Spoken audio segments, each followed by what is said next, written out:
Los argentinos están acostumbrados a mirar en un tablero o en los portales cómo sube el dólar. No están acostumbrados a mirar cómo sube la tasa de interés. No tienen demasiada información sobre qué significa la tasa de interés. No saben mucho para qué se usa, y es lógico, bueno, en este caso se usa para que no suba el dólar, ¿no? Es decir, te ofrezco la mayor tasa de interés posible, porque si vos decís, bueno, ayer se pagó una tasa del 70%, ¿cuánto vale el dólar? A ver, 1.300 pesos. Si le pones a 1.300 el 70%, ¿cuánto te da? Un dólar 2.200. Le estás diciendo al banco, quédate tranquilo, que por más que se vaya a 2.200, yo te estoy cubriendo, ¿no ves? ¿Se entiende el razonamiento? Bueno, la mitad de los bancos le dijeron que no. No, está bien. No quiero pesos, o sea, la tasa del 70%. ¿Qué quiere decir? Que los tipos están pensando que después de pasado el periodo electoral, todavía puede ser mayor el precio a ese 2.200. Ahora, ¿qué está haciendo el Estado cuando decide pagar el 70%? Bueno, pagando una tasa de interés que no va a poder pagar. O sea, ofreciendo una tasa de interés que no va a poder pagar. Ni hablar de si vos tenés una empresa, ¿no? Decir, bueno, yo tengo una empresa, ¿cuánto voy a ganar este año? Y 20%. ¿De cuánto me sale si pido plata? Y 70. Y no, entonces no pido plata. Entonces no hago nada. Ahora, ayer, cuando termina fracasando la licitación y los bancos no quieren esa plata, el gobierno los obliga. No, mira, flaco, dámela, yo la quiero igual, y lo obligan a la noche. Algo muy lejos del anarcocapitalismo y los libertarios, ¿no? Bueno, esa es la plata tuya la que obligan a poner. Es la plata de los depositantes, que un Estado que no piensa pagar esa deuda está diciendo, dámela a mí. Bueno, eso es un peligro para un sistema financiero muy sólido, que sigue siendo sólido, hoy sigue siendo sólido el sistema financiero, pero que lo van, bueno, un día permiten que le presten dólares a tipos que no ganan en dólares, cuando se devalúe no van a poder pagar, y vos que pusiste tu plazo fijo en dólares no te lo van a poder devolver. Otro día dicen, bueno, dame la mitad de los pesos que tenés, banco, y se los das al Estado, un Estado que no va a poder pagar. Bueno, vas socavando el sistema financiero y vos podés terminar en una explosión todavía mucho más importante. A ver, ¿qué sería lo mejor? Que el gobierno deje que el dólar vaya donde tiene que ir, que flote de verdad, no la mentira, que flote de verdad. Bueno, se irá a un precio que después se irá encontrando, se acomodará, qué sé yo. Como hay una elección y quiere devaluar recién después de octubre, hace todo esto. Y va a generar un problema muy grande. Fíjate, empecemos con esta nota de Infobae que dice, el gobierno renovó el 60% del vencimiento. Es decir, el Estado tiene una deuda, entonces pide otra para pagar eso. 4 de cada 6 le dicen que no. Es peor que lo que publica en este caso Infobae, porque la verdad es que hay una cantidad de acreedores que son oficiales, el Banco Nación y todo, y que obviamente le van a decir que sí, como lo han hecho siempre. Cuando uno va a los bancos privados, el 50% de los bancos privados le dijo que no. Es decir, si a vos, a pesar de que pagás un 70%, te dicen que no, quiere decir que ya no quieren pesos. ¿Se entiende?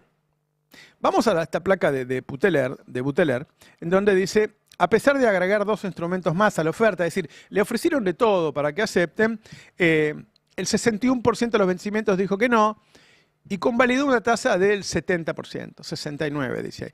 La verdad que si a vos te ofrecen un regalito, como pagarte 70% de tasa de interés, y decís que no, quiere decir que no querés pesos, no querés saber nada con los pesos, no querés saber nada con los pesos, ¿sí?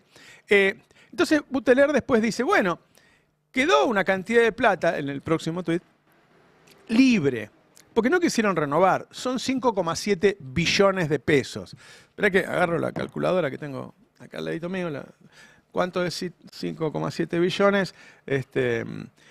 A un dólar de 1.300. No hay forma que me alcance los ceros, obviamente.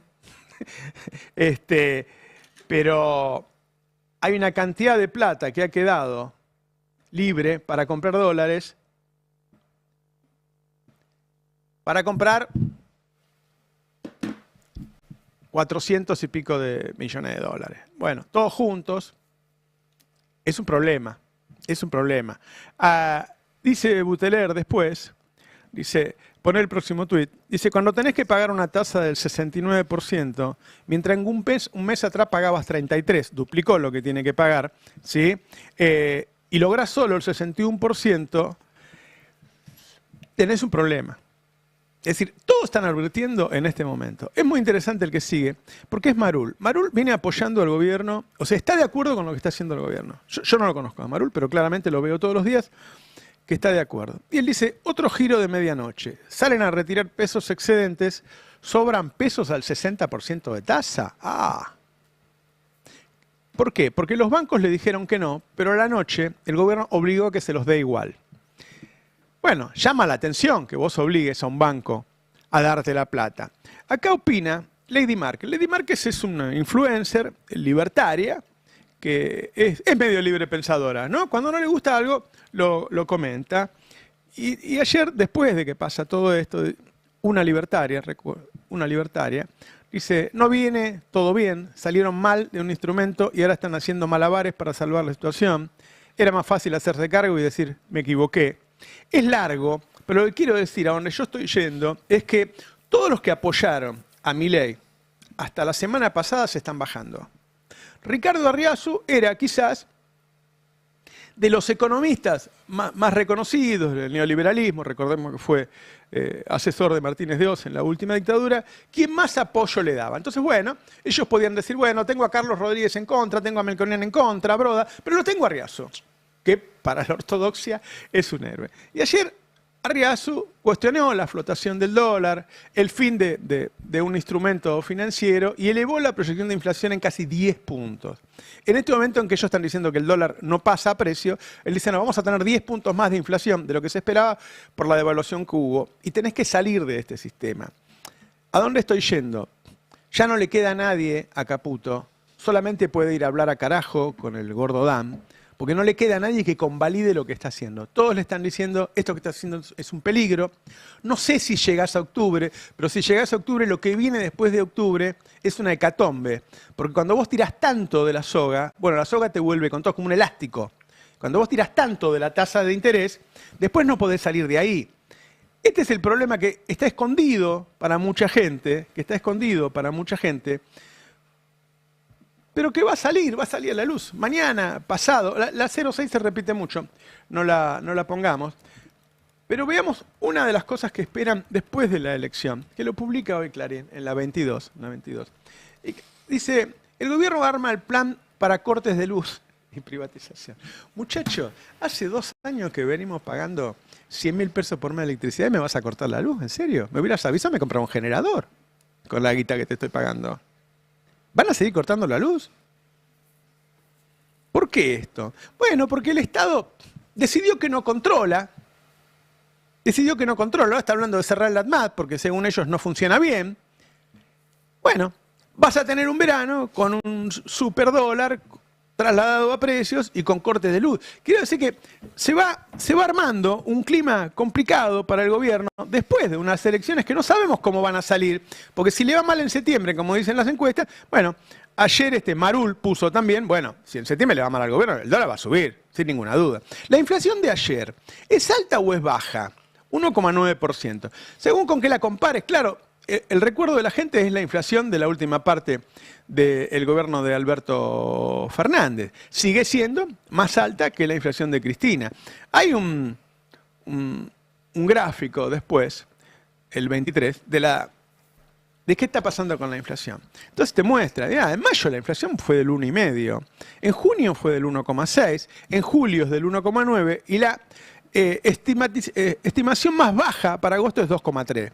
De 1,5 a 2,3, bueno, eso te creció un 50% la inflación. La inflación no está bajando, la inflación está subiendo. En este momento están en periodo de suba, no están en un periodo de baja.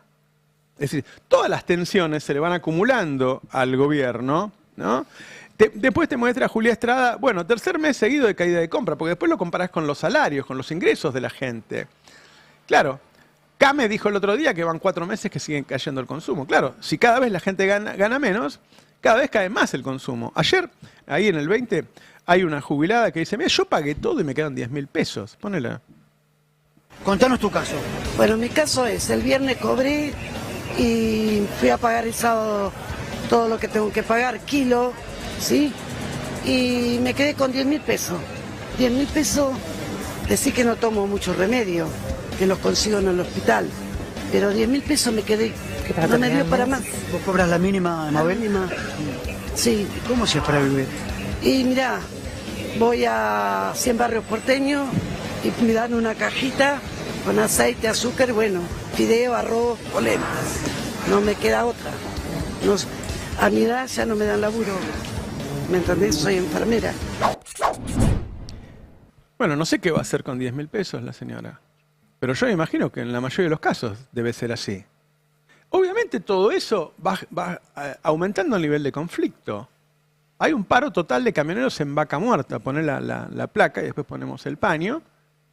Obviamente el trabajador no va a dejar ir perdiendo sus ingresos sin hacer nada al respecto. Y Vaca Muerta es el lugar a donde surgen los dólares para que este proyecto se sostenga.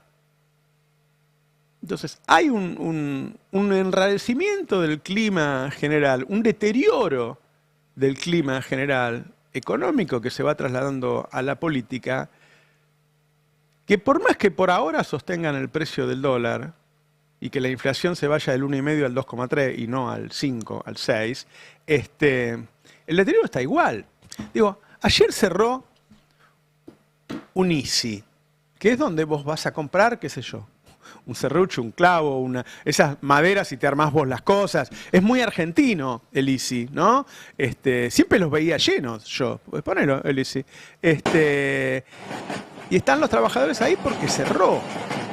Entonces, se están yendo las grandes empresas, están cayendo en default otras empresas, se van supermercados, se van este tipo de negocios. No es tan difícil ver el deterioro. Yo entiendo que, claro, si después la oferta del otro lado es para la gente espantosa, bueno, es una elección entre dos. Vos elegís el menos malo, generalmente. Te puede enamorar algún candidato, no es muy de esta época que los candidatos te enamoren. Ahora, la situación se va complicando cada vez más. Ayer, la gente va a protestar. Ayer metieron presas a 2 periodistas, mujeres. Bueno, ¿hasta dónde va a llegar eso? ¿Te vas a pelear con todos los medios, con todos los periodistas? Ponelo. Sí. Son dos mujeres. Son 2 mujeres. Con campera, con mochila, con bufanda. 2 mujeres que se las están llevando detenidas. Mira, ahí ves cómo las llevan. Tienen la cámara colgando. Una de ellas tiene una cámara de fotos colgando atrás en las manos, por lo que se alcanza a ver. Y la otra mujer, una mochila. 2 personas detenidas por la policía de la ciudad en estos momentos en la esquina de Rodríguez Peña y Mitre, en el medio de... Plantean un país que le saca la plata a los gobernadores, intendentes que te dicen, yo tengo a los patrulleros ahí quietos cuando no le puedo poner nafta. Vacían los hospitales, vacían el CONICET, vacían las universidades. No hacen obra pública. Y en todos los entes que tiene el gobierno, bueno, van echando a personas, congelan los sueldos, entonces se van los mejores profesionales. Le dicen, mira, no hagas las inspecciones personalmente, hacerlas por Zoom. Se va deteriorando. Lo que pasó con el fentanilo, obviamente el primer responsable es el dueño del laboratorio, el director técnico que le puso la firma a las cosas que hicieron. Uno habla con gente que está en el sector de medicina, te dice, mirá, vos sabés que en todo caso nosotros somos de guante blanco, nosotros esas cosas no las hacemos. Este hombre que tenía una verdulería y al otro día se puso un laboratorio, yo no sé si alguna vez fueron a un laboratorio es como una fábrica, una mezcla de fábrica y quirófano, ¿no? Se fabrican cosas en un ambiente estéril, con muchos cuidados, todo eso sale muy caro. ¿Será este hombre Furfaro le habrá dicho a su director técnico, mira, tenemos que ahorrar? Porque esos errores no se cometen así. Generalmente hay una negligencia, hay una decisión que te lleva a hacer esto. Entonces, la primera responsabilidad está ahí. Ahora, claramente, ahora ya salió a la luz, salió una nota de La Nación, hay un informe del mismo ADMAT que muestra que había avisos, todos están diciendo que había avisos y que no se tomó la decisión. Ahí está la responsabilidad del Estado. ¿Es de ahora esto del ADMAT? Fíjate, la trazabilidad, viste que todavía no encuentran a todos los muertos, a dónde está el fentanillo y qué sé yo. Ellos es porque sacaron la trazabilidad. Vos ya no podías seguir a dónde había ido el insumo de cada laboratorio. La trazabilidad la había puesto Cristina y la sacó Macri. ¿Por qué la sacó Macri? Bueno, por el lobby de los laboratorios, porque le genera mayores costos. Entonces el deterioro del ANMAT empieza con Macri, como todo Alberto no lo soluciona, y sigue ahora. Entonces, tenés un tipo que yo no sé si estaba capacitado realmente para tener un laboratorio, y tenés un sistema de control del Estado que se va deteriorando. Y lo que están haciendo ahora son dos cosas desde el gobierno. Una, echarle la culpa al kirchnerismo, como cualquier cosa que pase. Si hay una inundación, un incendio, todo lo que pasa es la culpa de Cristina. Jonathan Viale pone todos los días a Cristina produciendo fentanilo. Hay un nivel de locura en esa relación de Viale con sus televidentes muy grande, ¿no? Y después, Sturzenegger dice, bueno, si controla el ANMAT cerrémoslo. En vez de decir, mirá, este ANMAT funcionó en un nivel de excelencia durante mucho tiempo y ahora lo hemos deteriorado, volvamos a fortalecerlo. No hay forma de... Sturzenegger dijo por ahí, en un off, dijo, bueno, vos tenés que confiar en tu médico, no en el ANMAT. Yo hablé con mi médico. Le digo, oíme, si yo te digo a vos, me dice, y yo le tengo que preguntar al ANMAT. O sea, el médico no... ¿Cómo va? ¿Qué va a hacer un análisis cada médico? Vos hacés cultivos y qué sé yo, cuando ya está el problema. ¿Sí? Eso es lo que hizo el italiano en La Plata. Hubo un problema y ellos lo analizaron. No puedes analizar todo lo que llega. No es tu trabajo. Entonces, eso lo tiene que hacer el ANMAT. Ahora, el gobierno de Milei ha decidido que Sturzenegger sea el defensor de esto. Está bien, todas las culpas van a ir sobre él. Pero es un elefante en un bazar las cosas que ha dicho. Empecemos a poner lo que dijo Sturzenegger.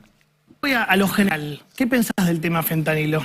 Bueno, me parece que creo que vos lo dijiste muy bien, es parte de un modus operandi que tenía el kirchnerismo. Te evitaste el capítulo más grande y más doloroso para vos personalmente, que es lo de COVID. Sí. Porque recordá que allá en noviembre del 2000, discúlpame que te lo traiga, pero me parece que es importante que lo recordemos. En noviembre del 2020, Pfizer le ofreció a la Argentina 12 millones de dosis. Y el gobierno dijo no. El gobierno kirchnerista dijo no, porque no sé, por las porque cataratas, este señor Fulfaro, por los glaciares, o por algo que estaba pasando, el viaje a Rusia, lo que fuera. Amigos, ¿no? Exacto, dijo que no. Y al final, las vacunas, porque los otros nadie trajo la vacuna, se compraron en mayo, y esos meses de demora implicaron la muerte, Johnny, de 17.000 personas. No, me acuerdo. La muerte innecesaria. Qué locura lo que está diciendo. Qué locura lo que está diciendo. Mirá, Argentina compró la Sputnik y países vecinos, China y Brasil, compraron la Pfizer. Pfizer no se los entregó. Nosotros recibimos la Sputnik en diciembre, nos empezamos a vacunar, estuvimos entre los 15, 20 países que primero empezó a vacunar y la Pfizer no le entregó ni a Chile ni a Brasil. ¿Qué hicieron Chile y Brasil? Le compraron a los chinos. ¿Te acuerdas que los chinos tenían dos? Los chinos le entregaron la que andaba mal. Entonces Brasil y Chile tuvieron un problema de vacunas por elegir Pfizer, que obviamente dejó a Latinoamérica en el último lugar para entregarle. Era obvio que vos tenías que tener alguna relación política con el tipo que le estaba comprando las vacunas, porque todos querían tener vacunas. Entonces la elección de la Sputnik estuvo bien en términos estratégicos, salió bien. ¿Podía no salir bien? Puede ser. En ese momento todo era muy difícil. La decisión fue acertada. A Argentina le llegó a tiempo la vacuna, le llegó un par de meses después de que empezó a distribuirse en Europa, y a los países que eligieron Pfizer, no se los entregó Pfizer, tardó muchísimo tiempo, se lo entregó a mitad del otro año. Es una mentira. Esa complicidad de Sturzenegger y Viale para sostener que se murió gente que no tenía que morir, es una locura, pero además estaban hablando de fentanillo. Yo te voy a decir otra cosa que ayer me rompió la cabeza. Este hombre, Fulfaro, que no tendría que tener un laboratorio, vende otras cosas, obviamente. Ha demostrado la irresponsabilidad, la negligencia con esto. ¿Sabes qué vende? Es el mayor productor de suero del país. Suero. ¿Sí? La mayor parte del suero que se usa en Argentina lo fabrica este hombre que ya ha demostrado su negligencia. Ahora, imagínate que en vez de pasarle con el fentanillo le pasaba con el suero. Yo no sé si te han internado alguna vez. Toda persona que se interna llega, le ponen una vía y le ponen suero. Por protocolo. Porque ahí te van a pasar un calmante, un antibiótico o cualquier cosa. Entonces están listos, porque eso va en vena. Así que todas las personas que están internadas en el país tienen un suero puesto. ¿Cuántas hay? Y decenas de miles. Es decir, si esto hubiera pasado con el suelo en vez de con el fentanilo, hubieran muerto decenas de miles. Quiero decir que estamos en peligro en este país. Estamos en peligro. La desregulación, el desarme de los entes de control del Estado. Y lo vas a ver en términos de rutas, de ferrocarriles, de agua, sanitario. A mí me da miedo todo ahora, sinceramente, porque el Estado no controla. Y la solución que propone Sturze es desarmarlo un poquito más o eliminarlo. Y que cada uno se controle solo el fentanilo. Bueno, es muy impresionante que el establishment económico siga sosteniendo a este tipo por el simple hecho de que achique el Estado. Habla mucho del clima moral de época, que no haya, digo, ya tendría que tener un juicio político esto. Es insostenible. No se puede vivir en la anarquía. Este anarcocapitalismo es insostenible. Ahora, la complicidad de los canales de televisión a llevarlo a Sturzenegger, a sostener estas barbaridades, mentir sobre las vacunas, que a Viale le encanta, es una locura. Es una locura. Pero además lo que tiene que hacer Sturzenegger es hacerse cargo de todas las desregulaciones que él hizo. Hay alimentos que eran todo el tema de conservantes, hoy está muy en boga. Decir, che, los ultraprocesados le hacen mal, hay mucha gente que no le da, no sé, a mi nieto no le damos nada de esas cosas. Hay empresas que tenían prohibido usar determinadas sustancias para darle mejor gusto o para que se conserve más. Estaba prohibido. Bueno, esas prohibiciones se sacaron. De hecho, ahora vos le preguntás algo al Estado, si el Estado no te contesta, lo das como que sí, que tenés razón. Ese es un sistema de corrupción, porque el Estado no te contesta, no queda la firma de la gente del Estado, pero a vos te permitió hacerlo. Bueno, hay empresas de alimentos de las más grandes del país que han cambiado la conformación de sus alimentos gracias a la desregulación de Sturzenegger. Estoy seguro, ya salió la mortalidad de varias provincias del año pasado y fue muy alta, que cuando pase todo este periodo vamos a tener los 4 años de Milei con un grado de mortalidad mucho mayor que en otros gobiernos. La gente se muere, muchachos. La gente se muere de desregulación. La gente se muere de falta de Estado. Es así. Y le quieren echar la culpa a Cristina, que está en cana, Cristina. ¿Qué tiene que ver Cristina con el fentanillo? Porque sacó una foto. De pedo que no me saqué una foto yo, porque andás dando vuelta por ahí, viene un tipo y saca una foto. ¿Qué tiene que ver? ¿Qué tiene que ver? Hace 2 años que están en el poder. La responsabilidad de ustedes. Ni siquiera lo quieren recusar al juez porque dice que tardó en encontrarlo. No lo encuentra porque no hay trazabilidad. Por eso tarda todos los días hasta que aparezcan otros. Hoy no se está muriendo más gente porque ya lo retiraron. Pero la desregulación mata. Ese es el tema. Buenos días. Buen día. Roberto. ¿Me dejás aportar un dato? Sí. Hay en Argentina en este momento una alerta por la contaminación por listeriosis en un queso. Sí. Hay 11 personas, pacientes, que ya fueron detectados con esta bacteria. Es una bacteria muy agresiva, puede ser mortal. Y hay una discusión entre organismos de control a quien correspondía ejercer la tarea de policía sanitaria, porque esa es una tarea indelegable del Estado. Claro. No existe la privatización de la policía sanitaria. Ayer hablábamos con Ernesto Riesnik, que es investigador, es biólogo, vive en Estados Unidos, tiene un vínculo muy intenso con los organismos regulatorios porque él mismo produce, entre otras cosas, vacunas. Decía, la FDA, que es el equivalente al ANMAT en Estados Unidos, por la que quiere reemplazar a Sturzenegger al ANMAT. Recuerden que Sturzenegger ya desreguló la importación de medicamentos a pedido del gobernador Cornejo de Mendoza el año pasado. Hay una nota ahí donde dice el ANMAT no tiene que controlar los termos. Los termos se controlan para que no tengan exceso de plomo.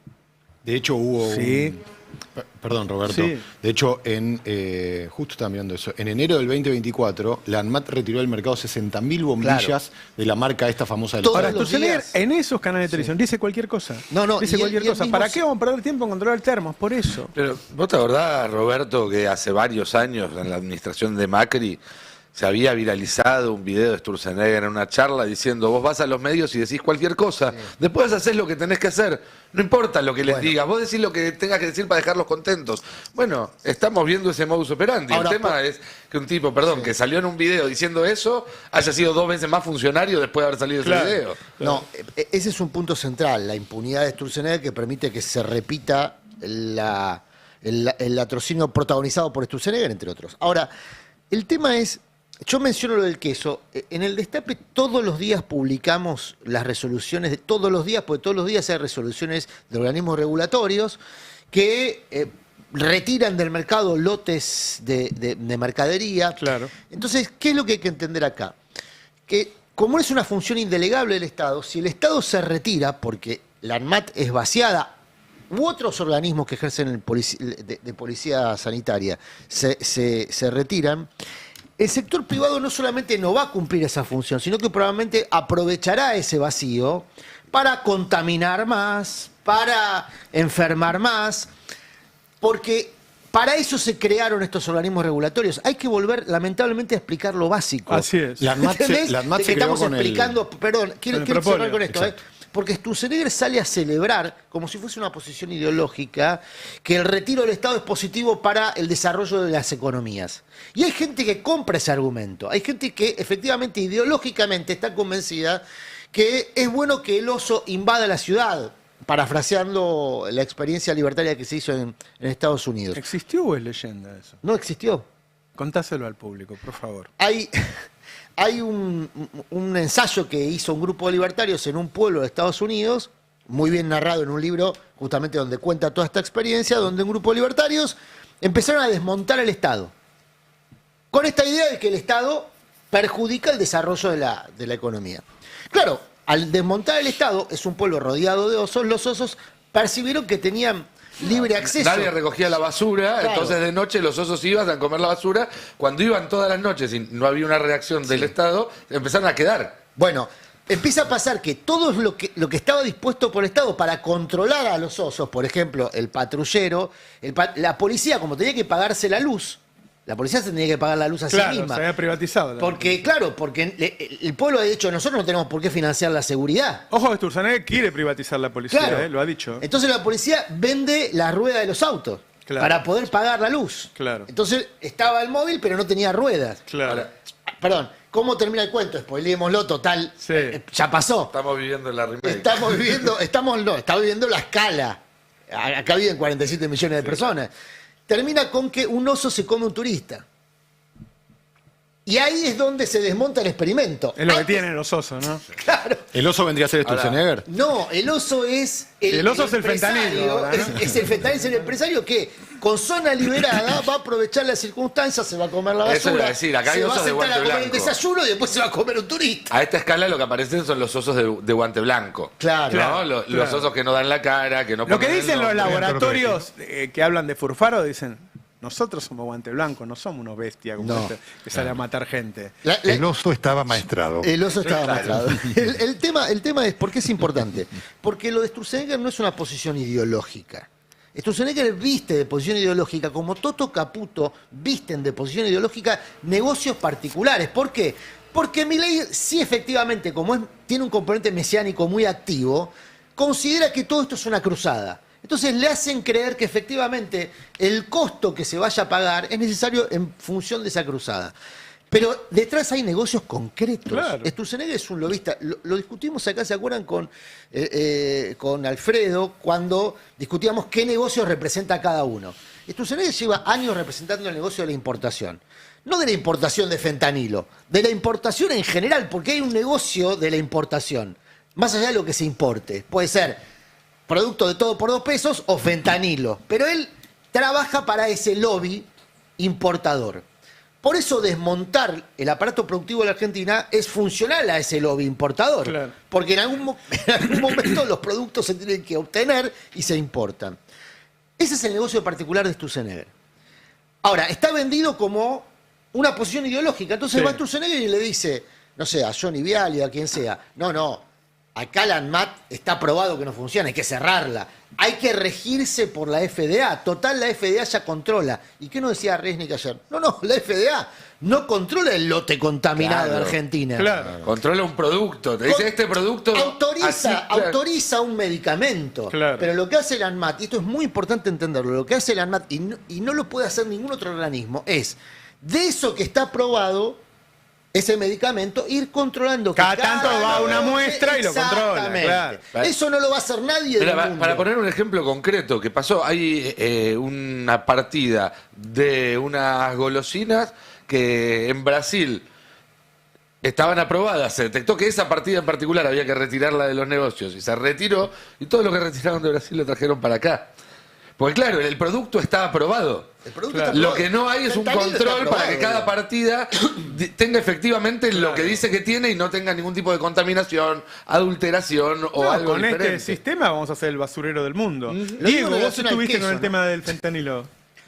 Bueno, ahí hay un tema, digo, es un tema muy sensible, ¿no? En Estados Unidos murió 1 millón de personas desde 2000 a 2023 por esta crisis, donde está la industria farmacéutica detrás, ¿no? Estados Unidos no controló ese problema, hoy le destina presupuestos muy importantes para tratar de reducir esos índices. En 2023 hubo más de 100.000 muertos en Estados Unidos. ¿Por temas similares, decís? Sí, por el fentanilo, porque el fentanilo en realidad... Bueno, pero por otro uso. Por el mal uso. Por el mal uso, porque es la crisis de los opioides en Estados Unidos, donde la industria farmacéutica incentivó que se vendan productos altamente adictivos que contenían fentanilo. Entonces es una crisis mayúscula. Yo creo que hay mucha liviandad en Sturzenegger cuando habla de este tema, utilizándolo para su kiosco, para su negocio personal, como decía Adrián, ¿no? Para una cuestión muy menor de tratar de decir que el ANMAT no tiene que existir más, cuando este problema se generó por la industria farmacéutica en Estados Unidos. Digo, acá estamos hablando de Furfaro, que vos recién lo describías, me parece bastante bien, pero en realidad la crisis grande que vive todavía Estados Unidos, eso tensa las relaciones con México, digamos, es un tema muy central en Estados Unidos, tiene que ver con que la industria farmacéutica no tenía límites en Estados Unidos.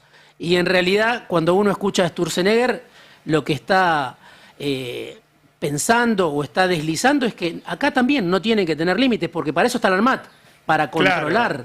Si vos perdés todo tipo de control en un tema que es peligroso, por eso digo, y hay que lamentar ya muertes en Argentina, pero bueno, en Estados Unidos es el país donde más muertes hay, y justamente por el lobby farmacéutico. Claro. Que me parece que es de lo que no habla Sturzenegger, ¿no? Bueno, lo que me decían a mí, que la trazabilidad se sacó por el lobby farmacéutico. Y Macri la sacó. Hay una guerra. Porque eran costos. Vos estabas con el mismo tema. Sí, no hay trazabilidad. Es una de las cosas que alertó el juez Kreplak estos días, ¿no? No se puede seguir la partida. Claro, exactamente. No tienen manera de seguir, o sea, no tienen los registros donde se pueda rastrear a dónde va cada ampolla. Y ese es el problema que está teniendo el juez Kreplak en este momento. Para identificar cuántos murieron. Para encontrar dónde están los muertos, porque los muertos ya ocurrieron, las muertes ya ocurrieron. Sí, ya ocurrieron. Y lo que está viendo es un subregistro en algunas provincias. Así es. Por ejemplo, Córdoba. Córdoba tiene un subregistro porque por ahora da 2 o 3 muertos. Claro, Y es poco.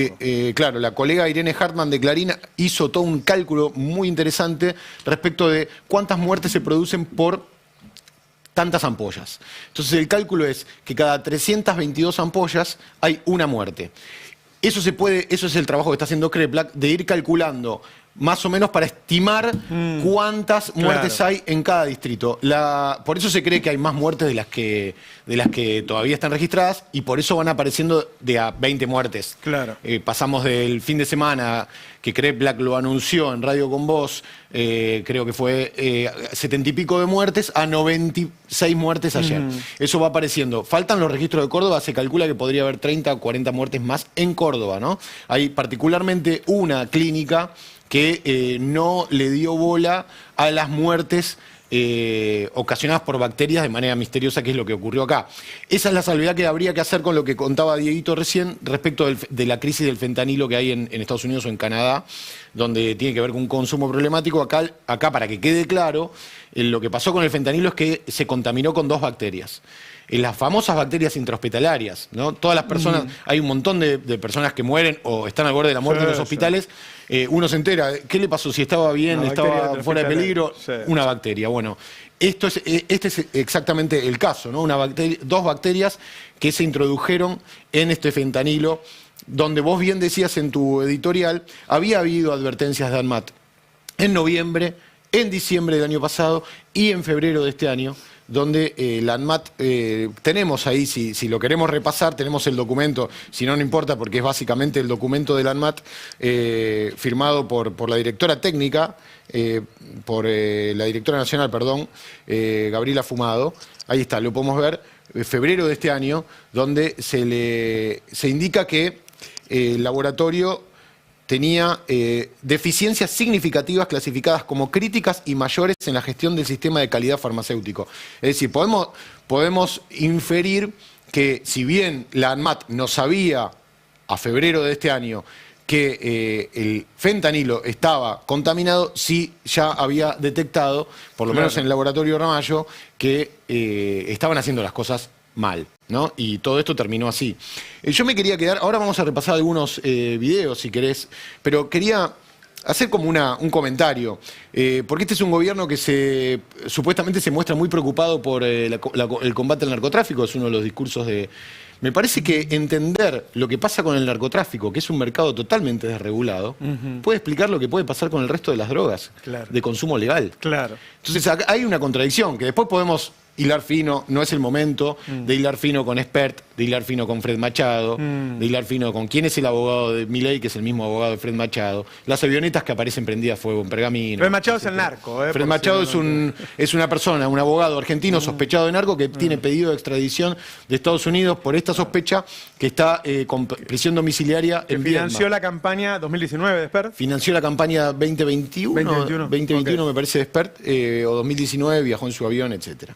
Entonces, para que se entienda, ¿no? ¿Cuáles son los peligros del mercado regulado? Cuando uno, a veces yo digo, me hago cargo de lo que digo, cuando digo hay que regular el mercado de las drogas ilegalizadas, tiene que ver con esto también. Desde luego, claro. De hecho, 2019, gracias, Tano. De hecho, las muertes con cocaína contaminada por un derivado del fentanilo en 3 de febrero, ¿se acuerdan? Sí. Bueno, eso también tiene que ver con un mercado desregulado de drogas. Claro. Sé que es polémico y difícil hablar de regular el mercado de drogas ilegalizadas. A esta altura ya...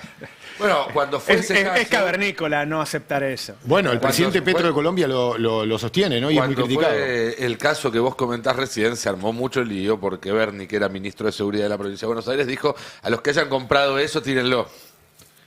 ¿Se acuerdan? Exactamente. Y todos dijeron, ¿pero cómo? Si lo que tenés que decir es que no hay que comprarlo. Bueno, pero cuando tenés circulando esa cantidad, lo único que puede hacer el Estado es meterse. No puede seguir diciendo, no, como eso es ilegal, yo no me meto, no. Pero ahora dijo también que no va a controlar los termómetros. Flaco, vos tenés a tu hijo con fiebre. Le pone el termómetro que no está controlado. Anda mal. No es lo mismo que el chico tenga 37 que tenga 40. Si tenés 40 tenés que salir corriendo a la clínica. Eso lo hace el INTA. Claro, el INTI. El INTI. Y publicó él todo orgulloso de que no lo van a controlar más. Eso lo hace el INTI, que es otro organismo desmantelado. Hoy publica Nora Bar, justamente en el Destape, que el desmantelamiento llega incluso, en el caso del INTA, que es otro organismo que también ejerce tareas de fomento y de control, que era el cargo de conducción del INTA se accedía por concurso, es decir, lo más virtuoso que puede ofrecer el Estado, alguien que por idoneidad certifica su idoneidad y accede a un cargo público para ejercer ese cargo público en función de lo que el Estado tiene que hacer y es indelegable. Bueno, se elimina el acceso a la conducción por concurso y va a haber un conductor designado a dedo, sin necesidad de idoneidad. Ojo que es lo que está pasando. Está pasando en el MAT, Ojo, porque lo que dicen que hay un tema de gestión en este momento del MAT que tiene que ver con eso, con quién está manejándolo hoy. Porque tampoco hay que ensuciar a todos los funcionarios que están en el MAT, que durante mucho tiempo fue de excelencia. Se lo empezó a vaciar, se empezaron a sacar por lobby de los laboratorios y qué sé yo, algunas regulaciones, y ahora hay un cambio de gestión que aparentemente no es buena. Sí, además, a mí me dicen que el Hospital Italiano de La Plata le avisa a la ANMAT el problema que tiene, porque el hospital hace un cultivo y se da cuenta cuál es el problema y de dónde viene. Y que un par de días después ven que no pasa nada. Entonces lo llaman al ministro, y el ministro, ANMAT no le había avisado al ministro, que es el que tenía que tomar la determinación final. Sí, entonces, hay un problema de gestión ahí. Hasta podés declarar emergencia por este caso en materia de salud, digo, como política pública para tener algún grado no solamente de visibilidad y alerta, sino también de gestión de recursos. Hay un problema de meritocracia en Argentina. Bueno, Digo, destruyeron la imagen de Ginés González García y te levantan a cualquier atorrante. No, y cuando hablamos, perdón, del vaciamiento de la ANMAT, hay que atender a dos cuestiones más. Por un lado, que le caben las mismas generales de la ley que a la salud pública y la educación, que es gente que se va a trabajar al sector privado porque los sueldos Claro, están retrasadísimos. claro. Y hay mucha gente capacitada y con carrera en el ANMAT, en el INTA y en el INTI, que se está yendo simplemente porque ya no le alcanza para vivir. Y después, a medida que vos desregulás, también la gente que tiene que poner el gancho y después hacerse responsable si pasa una cosa como esta, empieza a decir, che, yo no puedo seguir trabajando acá porque yo no tengo las herramientas para que mi firma valga, para yo poder garantizar que esto no va a terminar en un desastre que me puede terminar por perjudicar a Yo mi te juro partido. que cuando veo que Sturzenegger le habla a esos muchachos comunicadores que se le ponen adelante, le dice esas barbaridades, no, los termos, o sea, son tipos que no saben nada de lo que está diciendo, no entienden nada de lo que está hablando, no saben cómo... Mínimamente, ¿nunca escuchaste hablar del problema que ha habido con los termos? No tienen nada para contestarle a las locuras que dice. Es que, bueno, es un espacio de vocería directamente. Claro. Te damos el espacio.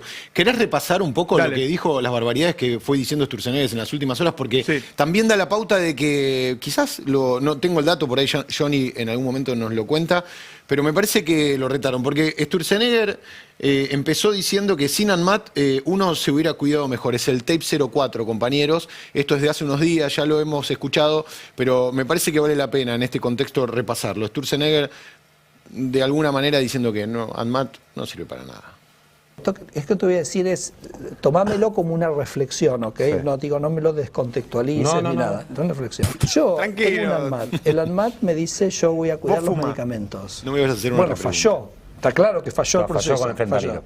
¿Y por qué falló? Porque el señor que tenía el laboratorio, era un amigo del poder. Sí, claro. Entonces Furfano.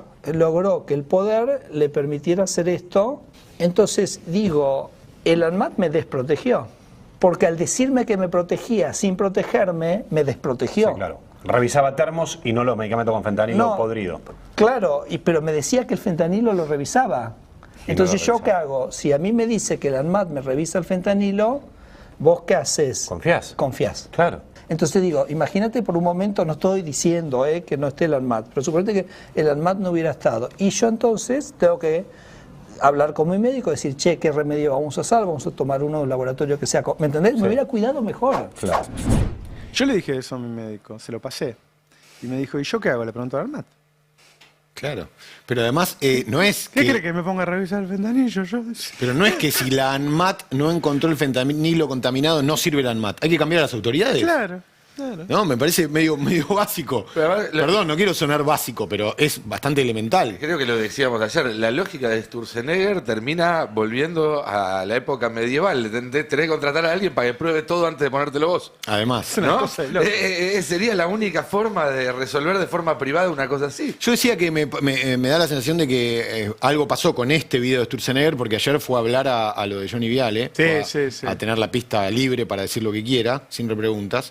En el tape 011, vamos a ver cómo vuelve sobre este tema y dice que la ANMAT se sobrereguló. La ANMAT se sobrereguló. Tape 11. Porque nosotros, ANMAT tiene un problema que es el siguiente, lo hablaba con Lucas el otro día en Me la da miedo entrevista. confiar en la ANMAT. O sea, ¿puedo confiar en la ANMAT a partir Bueno, de ahora? eso en es la un ANMAT problema. tuya, en la ANMAT general. Claro, es un problema estructural cuando el gobierno te dice que te protege y no te protege. Pero me refería a otra cosa. Ok.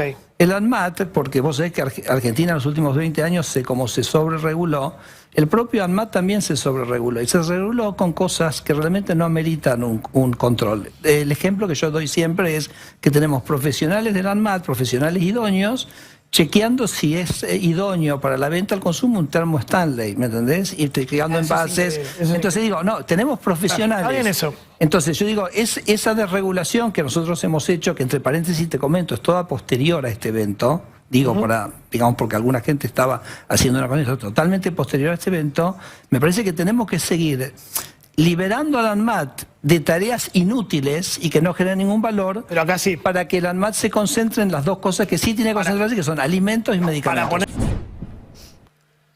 Increíble, ninguno de los dos piensa que estás poniendo agua caliente ahí y que tenés que revisar a dónde pones el agua caliente, que si hay plomo te hace un desastre. Ninguno de los dos que está hablando dice, che, esperá, por lo menos que se le ocurra, está poniendo agua caliente. Pero además estamos hablando del mate, que es el consumo más extendido. No, en todo no, el matás. país. Ya, por eso te también digo, podés matar mucha más gente que la que mataron. Digo, y además estamos hablando de alimentación. O sea, la ingesta de mate en este país y en este momento, sobre todo, digo, no sé si todos usan el termo Stanley, pero además está lleno de termos truchos. Digo, eso es importante que se regule, ¿no? Pero hubo también casos de juguetes para niños que se rechazaron partidas por detectar que no era seguro que se los llevaran a la boca porque tenían partículas tóxicas. Digo, estamos hablando de cosas muy cotidianas. Todos ustedes, incluso seguramente no habían nacido, pero hace más de 30 años hubo un caso muy sonado en aquel momento que era el de las damajuanas de vino contaminadas, Soy Cuyano y Mancero. 2 marcas de vino a granel que se vendían en damajuanas y que se comercializaron intervenidos los vinos con alcohol metílico. Digo intervenidos porque ni siquiera se puede calificar de cortados con alcohol metílico. Y murieron varios consumidores. Esto fue a comienzos del gobierno de Menem. Gobierno de Menem que tributaba más o menos a la misma lógica que Sturzenegger. De hecho, había un Sturzenegger en ese gobierno. Sturzenegger padre, digamos, en ese gobierno. Tributaba la misma lógica. Había desmantelado algunos sistemas de control. Con la excusa de que había que reducir el gasto. Es decir, atender el déficit. Bueno, hay muchas hipótesis de por qué se produjo ese episodio, esa alteración del vino. Hay quien se lo adjudica al productor, efectivamente, que quiso cortar con alcohol etílico y cortó con el alcohol metílico, que es alcohol de quemar, por supuesto, tóxico y nocivo para la salud.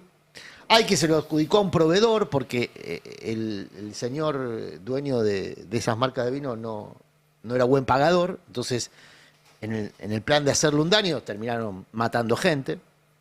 Hay quien se lo adjudica a una guerra de envases, por entonces empezaban a expandirse los tetrabricks, los tetra, como alternativa a la damajuana. Entonces, en el colmo de la conspiranoia, porque nunca se probó, hay quien dijo que esto fue producto de una guerra de envases. Ahora, lo cierto es que a partir de ese episodio se empezó a montar lo que se había desmontado, un sistema de control vinculado en ese caso al Instituto de la Vitivinicultura, para justamente, por lo menos en el caso del vino, evitar que se muriese gente tomando alcohol metílico.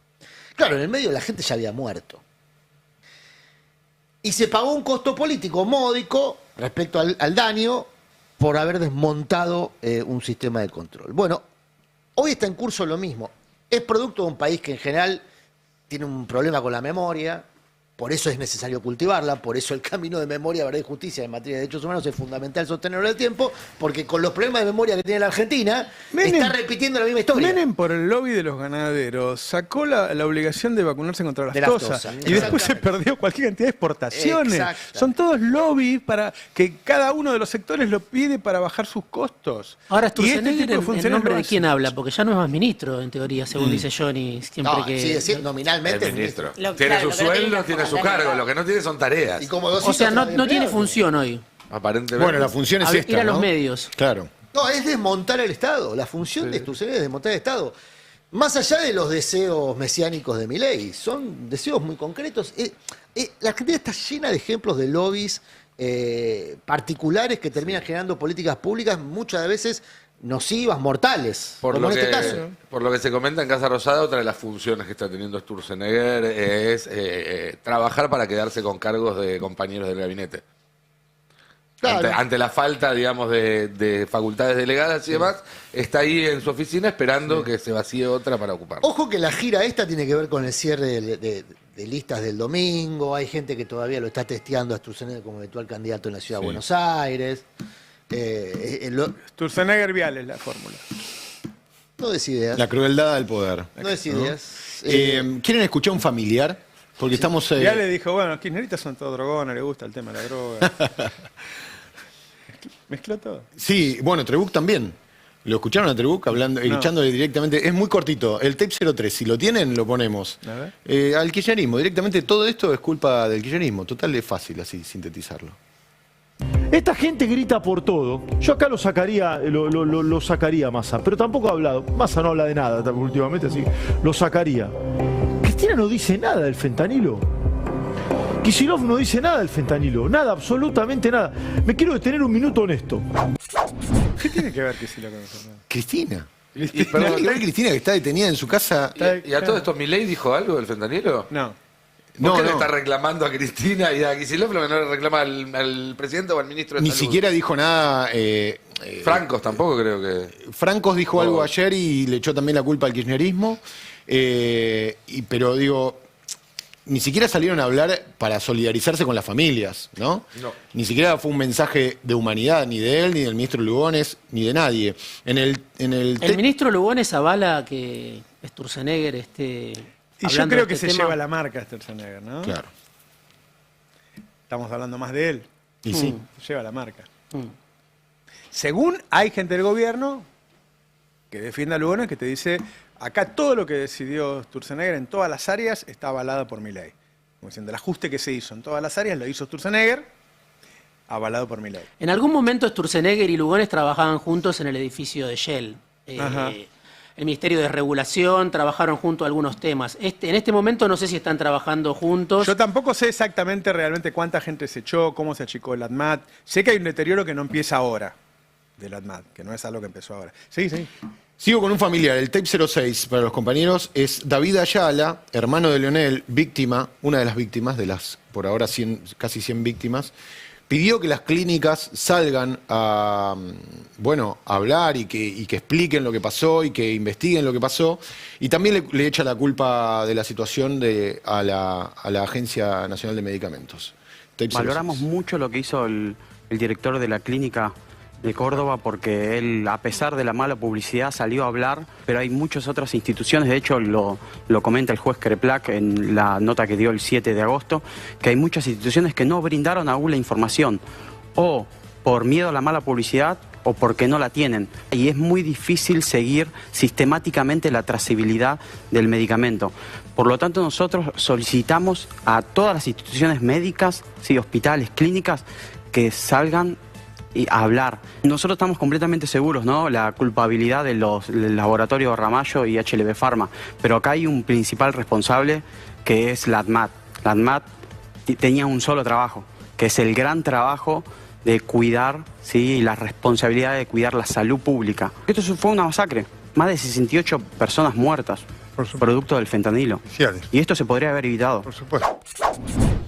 Bueno, insisto que es importante aclarar que no es el fentanilo el que mata a las personas, sino las bacterias que contaminan el fentanilo, ¿no? Claro. Porque ya de por sí el fentanilo tiene una fama bien ganada de sustancia muy peligrosa, fuera del uso médico, pero no es que se está dando fentanilo por doquier y la gente se muere por consumirlo.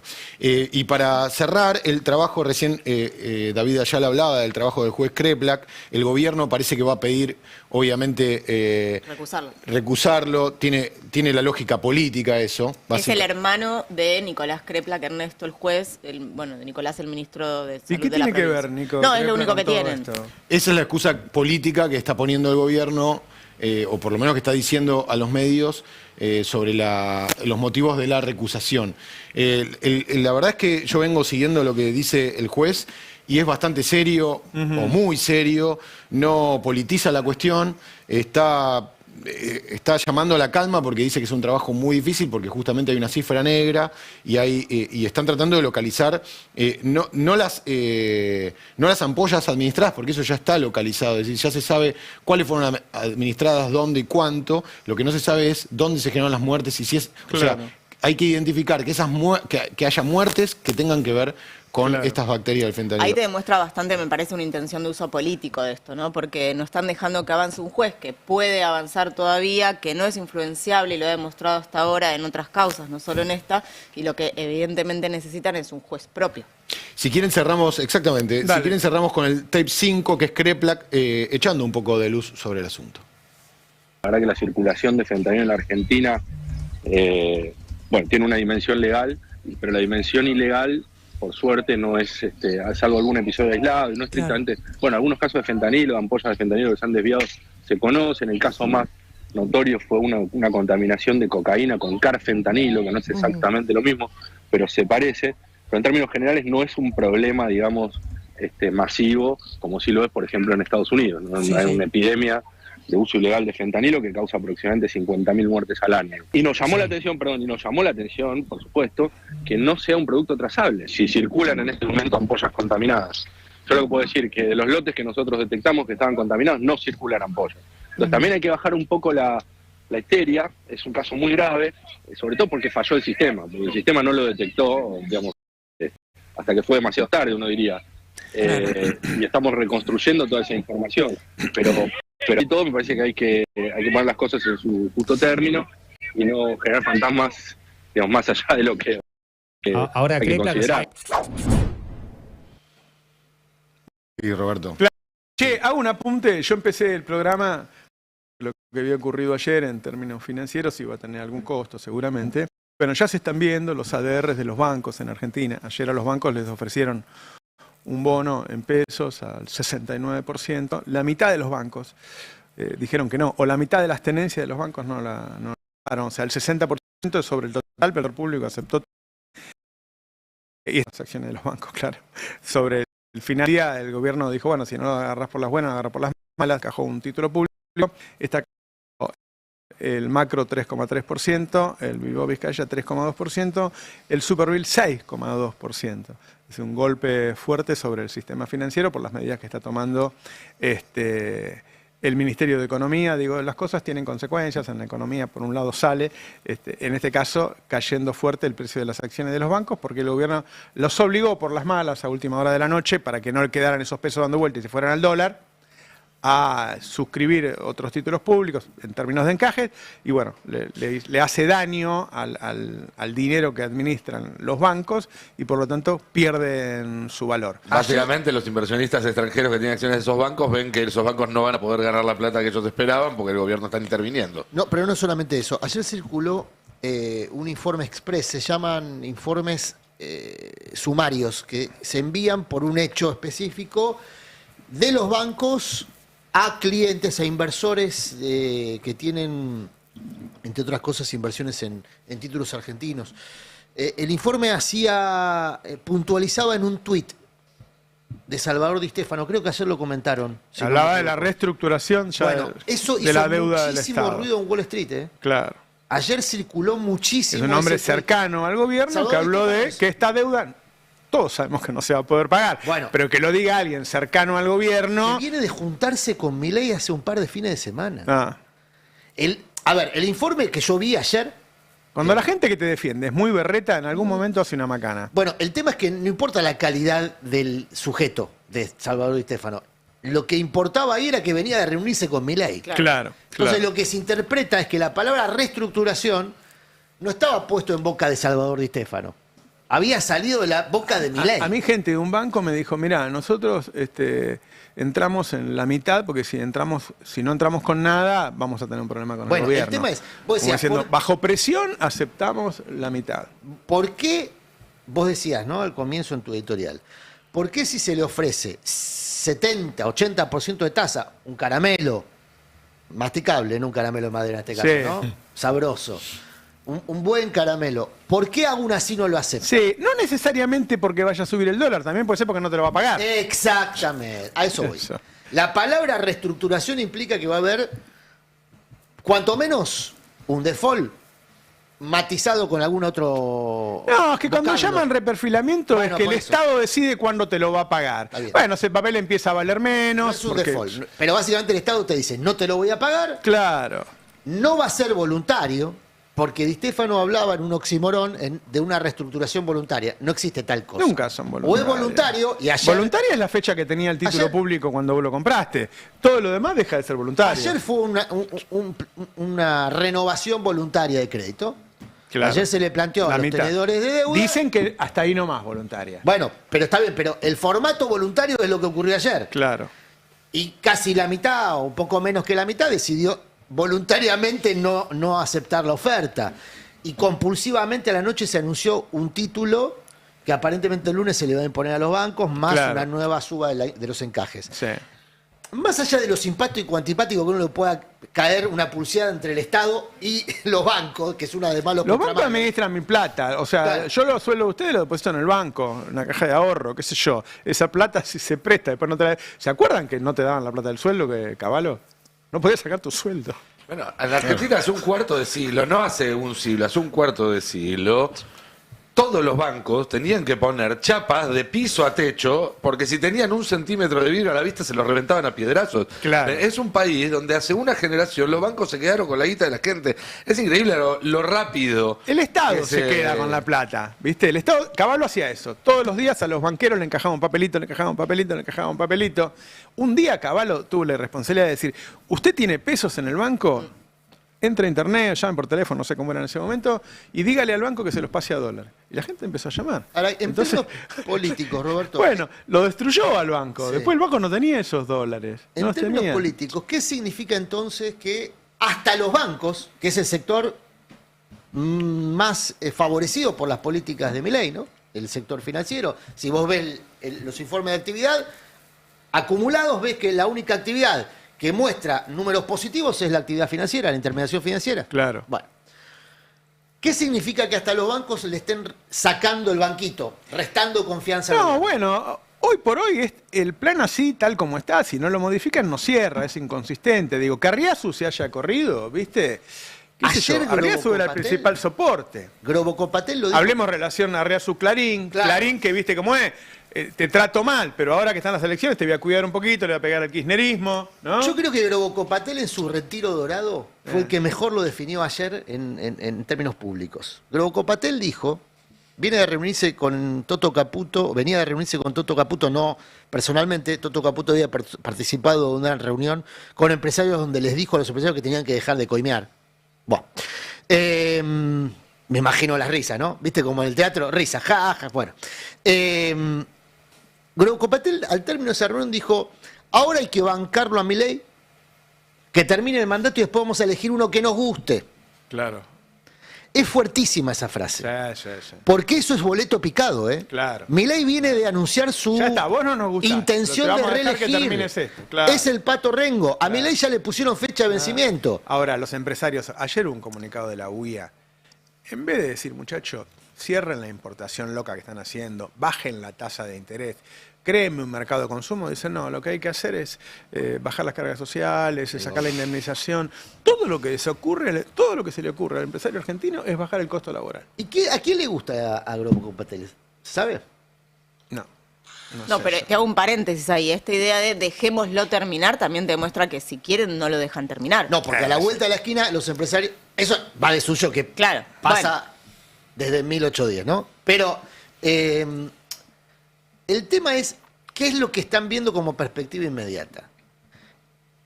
Si hay una figura política a la que los empresarios le temen es a Cristina. Le temen en muchos aspectos, en términos de capacidad de construcción política o por su sola presencia.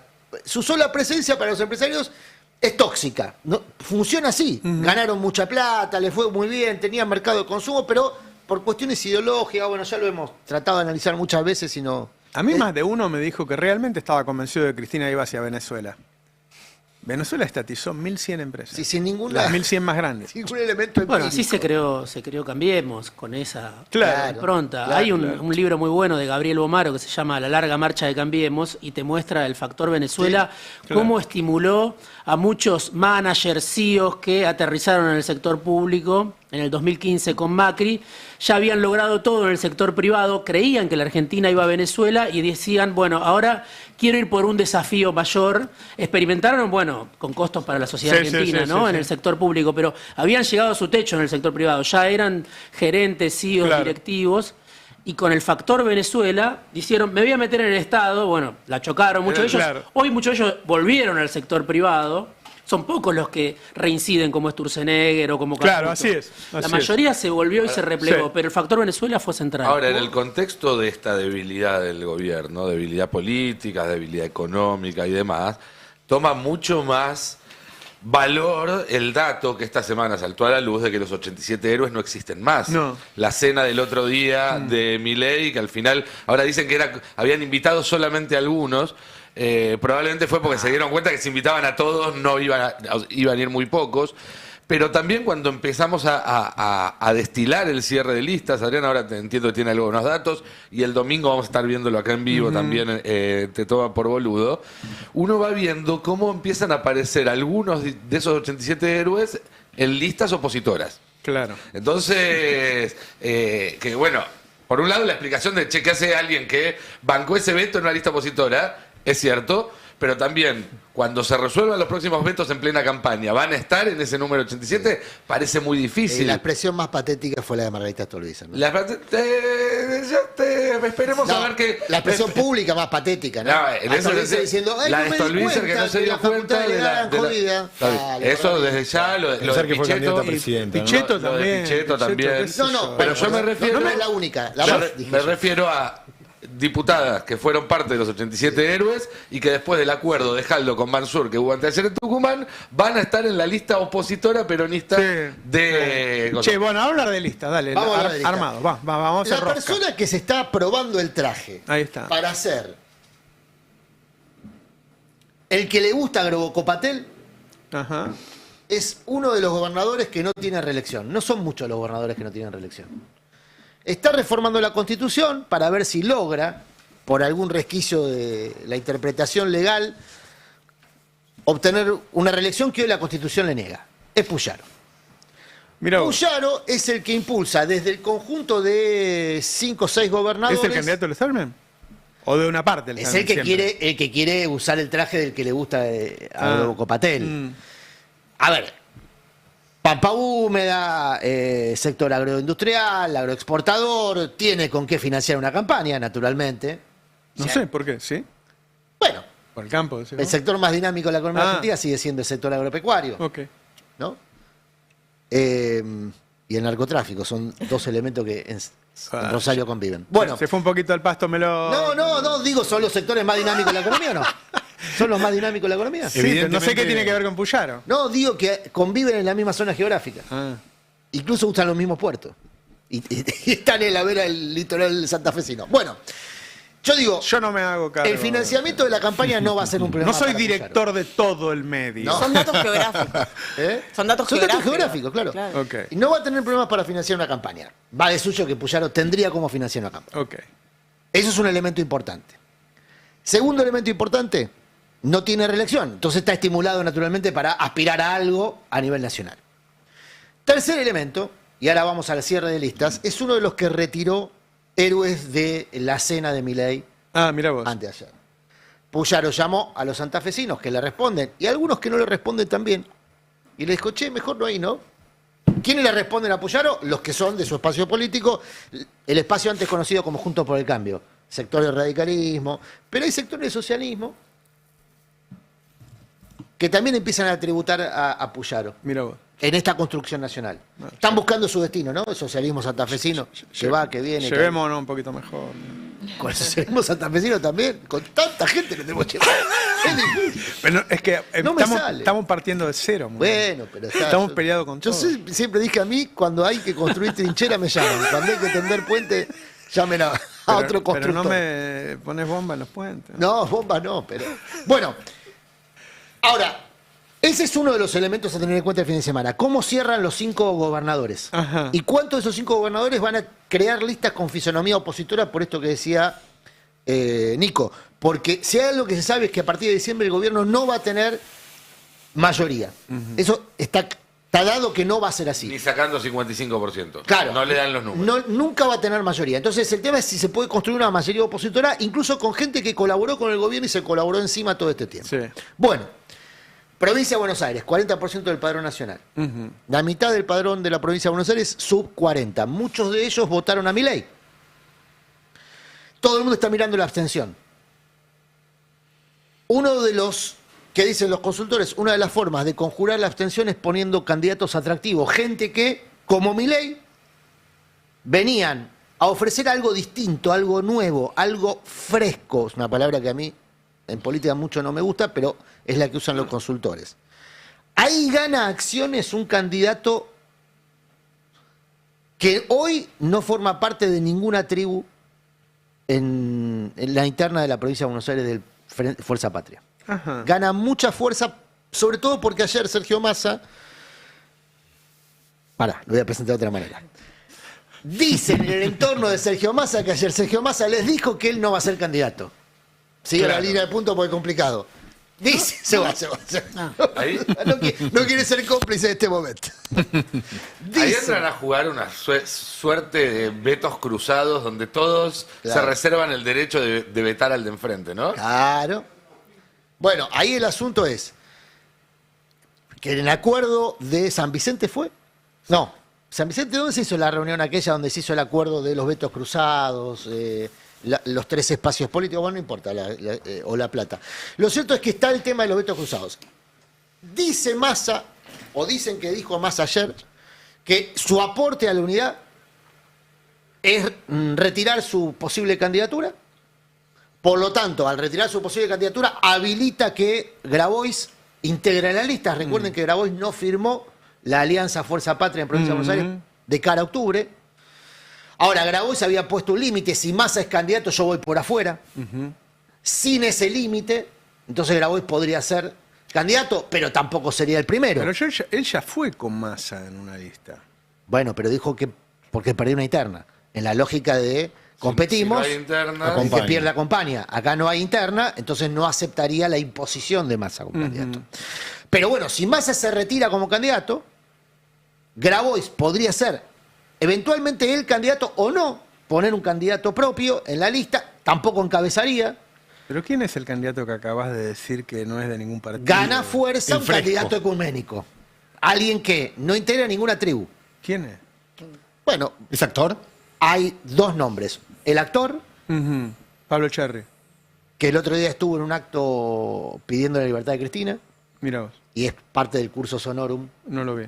que tienen que hacer todos que pretendan ser candidatos. ¿De Charly se habla en Fuerza provincia Patria. o en capital? En provincia. No, provincia. Provincia. Él es de Villa Domínico. Ya está Que no involucrado está cerca de bastante en la Liniers. política. Está muy involucrado desde hace muchos años en la política. Había retirado un poquito su presencia pública La de la semana discusión pasada partidaria. actuó también en el tema que se debatió en el Congreso. Exactamente.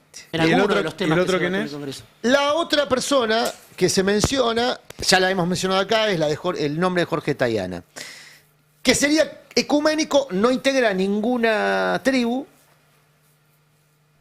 ¿Dónde está alineado hoy? Ya le... Por eso, ¿ves? Yo lo vi por La Plata. Nadie lo...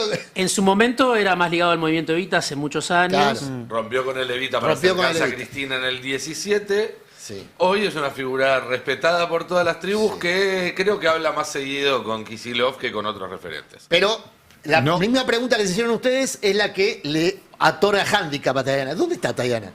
No, y además ¿a no quién es- tributa políticamente? Además, en la lógica que vos planteabas de frescura, es una persona Bueno. que tiene ya su Sí. respetada No trayectoria. cumpliría digamos, el ¿no? requisito de la novedad, digamos. De la Una persona novedad. que fue ministro, O de la fue candidato a disrupción, presidente. digamos. precandidato. Siguen vetando la madurez. No, yo al revés. Tan valorada en otras Yo soy un culturas. defensor a ultranza, por eso pongo la palabra frescura entre comillas. Ahora, a lo que voy es que estas 2 opciones... Yo vuelvo son a sumar esas 2, la de Carlos Tomada. la de Carlos ¿eh? Tomada. Una tercera Sí, figura la de Carlos ecuménica. Tomada. Pero yo ayer vi un operativo Clamor, lo vi a Sabatella, lo vi a Palazzo diciendo que el candidato es Máximo. Bueno, a mí, no sé, Diego, Nico, Fero, compañeros... Entren todos ahora, porque todos tienen su información. A mí lo que me dicen es, no tiene sentido instrumental la candidatura a Máximo porque le quedan 2 años de mandato.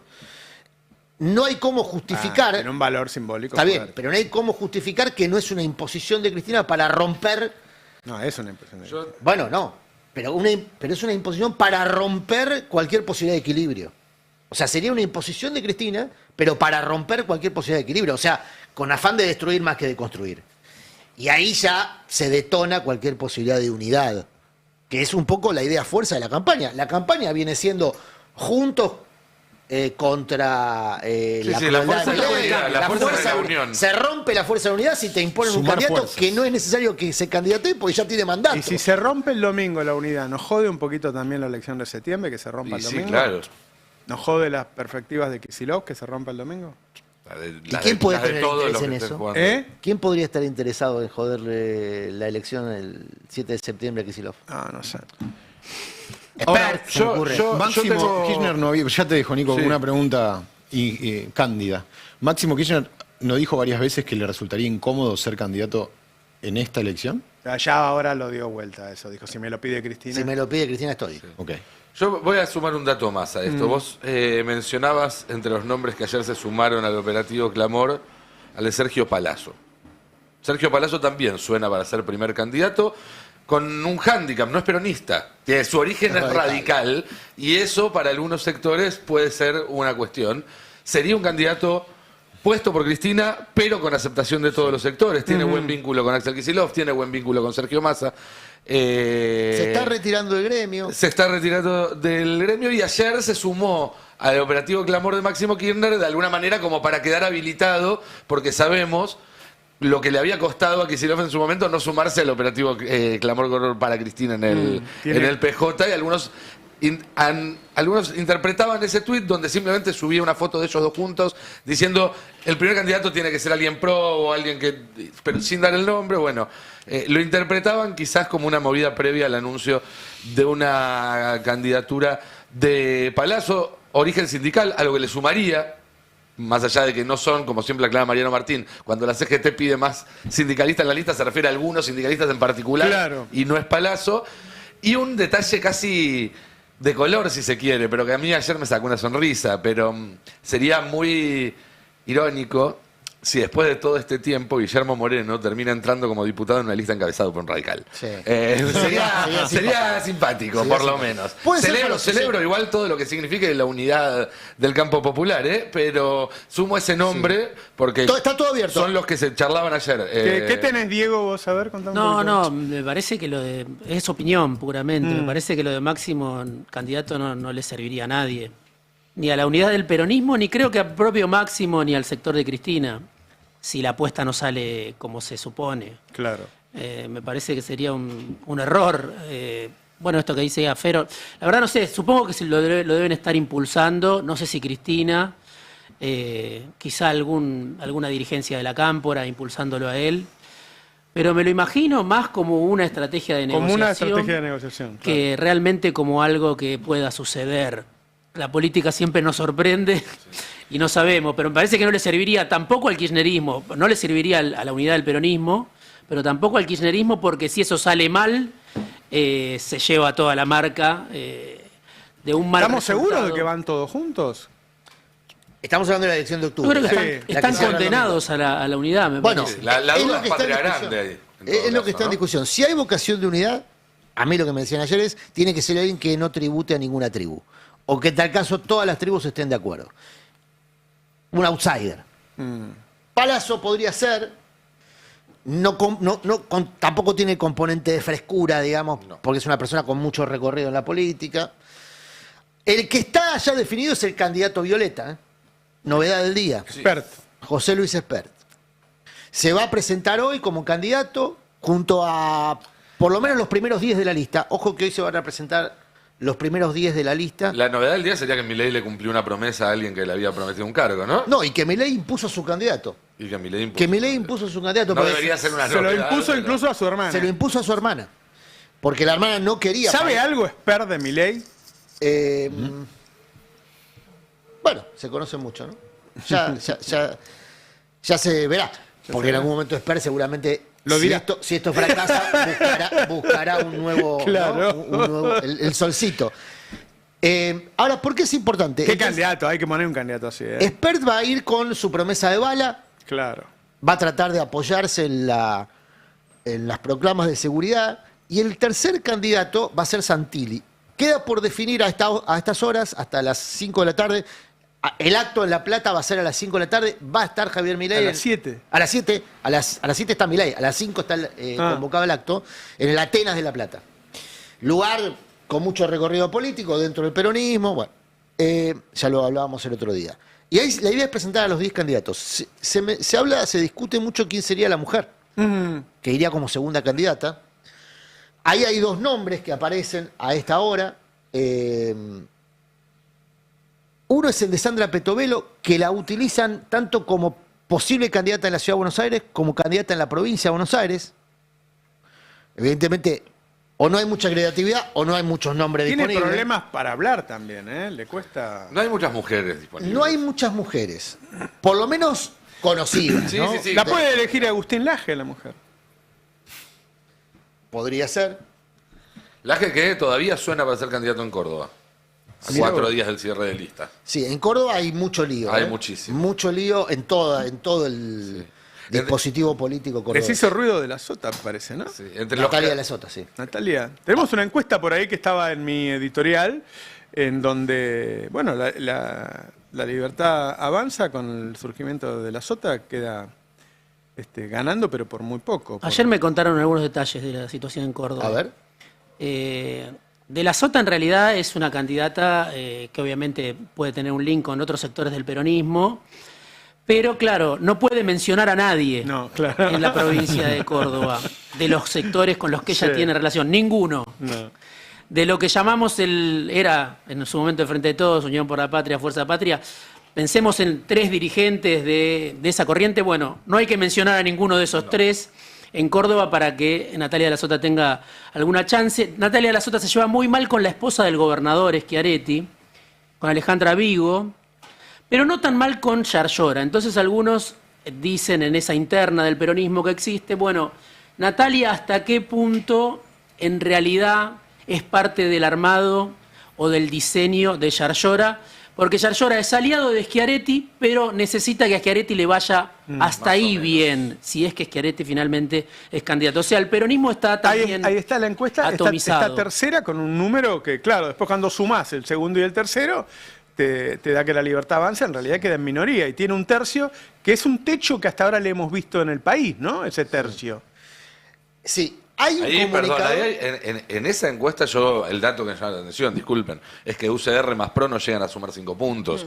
En Córdoba, que ha sido una provincia muy fuerte para el UCR y muy fuerte para el PRO. O sea que no era una provincia radical, era una provincia antiperonista. Era una provincia antiperonista de no Córdoba. De una acepción del peronismo. Hay un comunicador muy interesado en esta elección, comunicador muy conocido, que es amigo personal de Yarlora.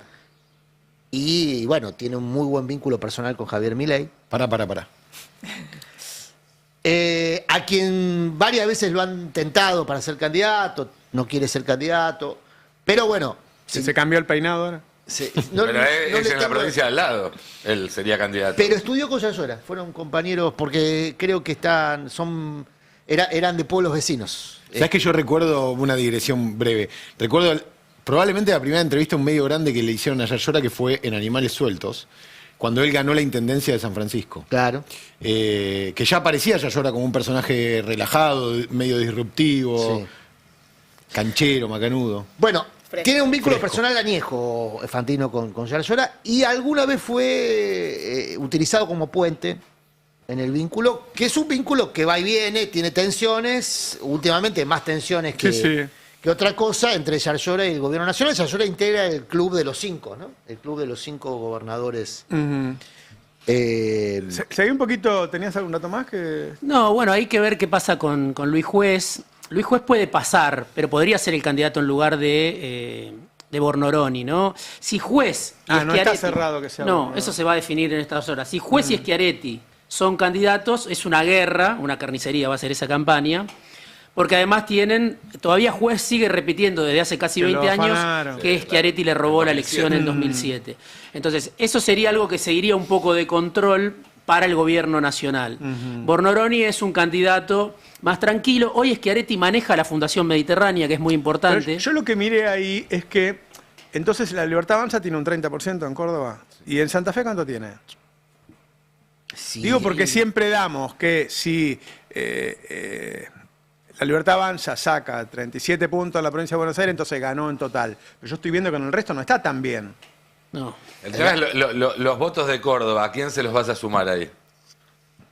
Si querés hacer un resultado nacional el 27 de octubre. No importa, pero ponerle que salga primero la Libertad Avanza en todo el país. Pero si sale primero con 34 puntos, bueno, y sigue siendo un tercio. Ahí va a pasar más o menos lo mismo que a nivel provincial. Te van a mostrar, si Córdoba está pintado de violeta, Santa Fe está pintado de violeta, Mendoza está pintado, te van a mostrar el mapa del país y te van a mostrar cómo todo el centro productivo ganó la libertad. Te van a mostrar sacó 75 en el balotaje. Sí, pero eso le pasó. Yo te digo una cosa, los mercados lo van a... En las presidenciales sacaba 60, 70 y después en las legislativas tenía que dividir. Los mercados van a armar su propio mapa, ¿no? Seguro. Ahora el 7 de septiembre, en la provincia de Buenos Aires, cuando vos abras, lo primero que vas a ver es el número total de votantes. Lo segundo que vas a ver es por municipio, no por sección. Y la sección te la vas a tener que armar vos, quiero decir, La provincia de Buenos Aires está organizada así. Sí, sí, sí. ¿Viste? Entonces no es que ellos van a armar el mapa y van a decir, no, acá está la sección, nosotros ganamos 5 y ustedes ganaron 3. Quiero decir que no juegan solo, no están solo en la cancha. Yo lo que sé es que desde hace meses en el equipo de comunicación del gobierno, encabezado por Santiago Caputo, se está trabajando específicamente en el control de las narrativas la noche de elección. Sí. Es uno de los temas más importantes en este momento para el gobierno, ver cómo direccionar la narrativa para mostrar un buen los resultado. mercados le van a contar los votos. Ah, eso seguro. Bueno, Frigerio fue el otro día a Casa Rosada a ofrecerles justamente esto a Karina Milei. Déjame poner los candidatos que yo renuevo, tiene legisladores en el Senado y en diputados, yo te doy el resto. Y te doy el violeta para que pintes de violeta la provincia. Claro. Yo me quedo con los legisladores que necesito. O sea, le ofreció la a mí me narrativa da la impresión cromática. de que cada vez le cuesta más a Santiago Caputo. Yo no sé si realmente lo quiere hacer y le sale mal, o ya no tiene la misma intención de defender al gobierno, sostener ese tipo de narrativa, ¿no? La cromática en este caso. En este caso sería esa. Yo lo vi intentar, no sé, el lunes, decir que la culpa del fentanilo la tenía Cristina, y le duró, qué sé yo, hasta que salimos todos y dijimos, bueno, listo, tiene Cristina. Y del Estado, y no lo pudo sostener. Cada vez le cuesta más sostener esas narrativas, me parece. Bueno, pero también tenés esto que venimos charlando, ¿no? Este contexto de elección en el que ya no solamente tenés que ver que votan, sino si van a ir a votar. Digo, el fomento no solamente es al candidato, sino a la concreción del voto. A mí me parece que en la provincia de Buenos Aires no va a ser un 50% como dicen. Me da la impresión de que va a ir la gente a votar. Sí, yo no. Está muy ajustado ahí. No es, me parece, ya el relato del gobierno de gana el peronismo por paliza en la tercera sección electoral. Eso está muy discutido. Hay muchas encuestas. Sí. Pero el otro día hablaba con una persona muy, muy cercana al presidente que tiene que ver con la campaña. Y me decía algo que enseguida pensé en los mercados, en el poder económico. Me decía, a Milei no le interesa lo electoral. No quiere saber nada con lo electoral, no le interesa, está concentrado en otra cosa. Lo electoral es ni siquiera Santiago Caputo, y es Lule Menem, obviamente, y es Tomás Vidal, que es alguien de la consultora de Caputo que trabaja y le acerca los números. Manuel Vidal, que después se ofenden. No. El otro de los Vidal, Tomás Vidal. Que está dentro de la consultora de consultora. Caputo, Garati y todo eso. Exactamente. Pero que Milei ni siquiera mira. Pero le va a alterar los mercados el resultado de septiembre. Obviamente, si es malo. en manos de quién estamos, podríamos decir Grobo Copatel y mucha de esta gente. Claro. Pero que el presidente deja eso en manos de su hermana, de Lule Menem, y de esta persona que maneja los números por parte de la consultora. Dice el Tano que por ahí a la gente no le quedó claro que está parejo provincia. Sí, estamos viendo un empate o una diferencia chiquita para un lado o para el otro. Sí. Para el 7 de septiembre estamos hablando. Sí, para el 7 de septiembre. Por lo menos algunas encuestas que estuve revisando. Está muy jugado que pasa en la tercera, la diferencia que saque en la tercera Magario. Eso va a definir, sin duda. Por eso a mí me parece que si hay ruido en el cierre del domingo y quedan heridos y empiezan las declaraciones y forma un clima de pelea nuevamente, va a ir en detrimento de ese resultado. Después está el ausentismo, como decía Gise, o digamos... Que además dificulta hacer encuestas hoy, el ausentismo. Hay gente que te dice, el 70%, cuando están preguntando ahora, el 70% dice que va a ir a votar. Y todos dicen, pero no va a ir el 70%. No, y además está la duda de, ¿sirve preguntarlo? Digo, porque en un punto ya empezás a generar la duda de cuánta gente va a ir a votar en la propia propia encuesta. Hay gente que cree que está prohibido y que puede tener problemas y que después no se puede dar la vacuna y qué sé yo. Realmente hay una creencia de la gente de que va a tener un problema. Es muy difícil prever por eso, pero digo, las encuestas que están circulando entre la gente que manifiesta un resultado parejo. Dan algo más parejo que lo que en su momento el gobierno deslizó como, bueno, nos preparamos para perder, las encuestas que... Quiso instalar eso. Me parece que quiso instalar eso. Hoy las encuestas, incluso hablé con dirigentes del peronismo, me dicen... Sí, más allá de las narrativas que busca instalar un lado o el otro, la sensación que me da a mí cuando hablo con dirigentes de los dos lados, cuando hablo con consultores, encuestadores y demás, es que nadie tiene la más puta idea de qué va a pasar. Bueno, están todos con el culo en la mano, perdón por el tecnicismo. Sí. La segunda sección electoral, que todo el mundo daba por sentado que iba a ser para por lo menos disputada por la tercera vía, se está polarizando también. O sea, hay varios elementos no contemplados en la previa que alteran el pronóstico. Quiero cerrar con una foto, la foto número 2, de las que estaba previsto en mi informe. Che, el Superbill está cayendo 8%. El ADR allá en Estados Unidos. Sí. Quizá esta foto contribuya a mejorar la jornada financiera. Va a ser el que va a abrir el acto hoy en La Plata. No el de la derecha, sino el de la izquierda. Son los hermanos Adorni. El que va a estuvo jugar en la bandera de kirchnerismo nunca más. Exactamente. El que va a jugar de local es Francisco Adorni. Mirá vos. Que cuando en Wikipedia se haga una definición de casta, debería poner su imagen. Bien. Porque casi que ha pasado toda su vida en el Estado, hoy es asesor en el Ministerio de Defensa y apuesta a permanecer en el Estado ahora con un cargo... Eso habla del poder del Adorni, ¿no? Que pueda poner el hermano de candidato. No, y no solamente lo puso candidato, hizo alterar la lista para que fuese primer candidato. Y eso habla de la relación Adorni-Carina. Es más, se rompió la alianza con Julio Garro, que es una figura importante dentro de La Plata, ex intendente, dirigente del PRO, porque justamente corrieron a toda la gente de Garro para hacerle lugar a Adorni y a su gente, y de hecho Garro no va a militar, no va a jugar para la boleta violeta en la 8ª sección, una sección que se va a definir también palo y palo, por muy pocos votos. A eso iba, Francisco Adorni, que Ahora, va a ser una elección pareja. Uno supone que los intendentes peronistas deberían tener preeminencia para llevar la gente y qué sé yo. Si pierden una elección pareja, quiere decir que todo eso es un bluff, no sirve para nada, y que los intendentes que llevan y los taxis y todo eso no sirve para nada. Bueno, el Distrito Capital hace tiempo que es parejo, ¿eh? La 8ª sección, que es el Distrito Capital, es La Plata, hace mucho tiempo que es parejo. Ganó a LAC por poquito, refrendó a LAC por poquito, pero viene siendo parejo hace tiempo.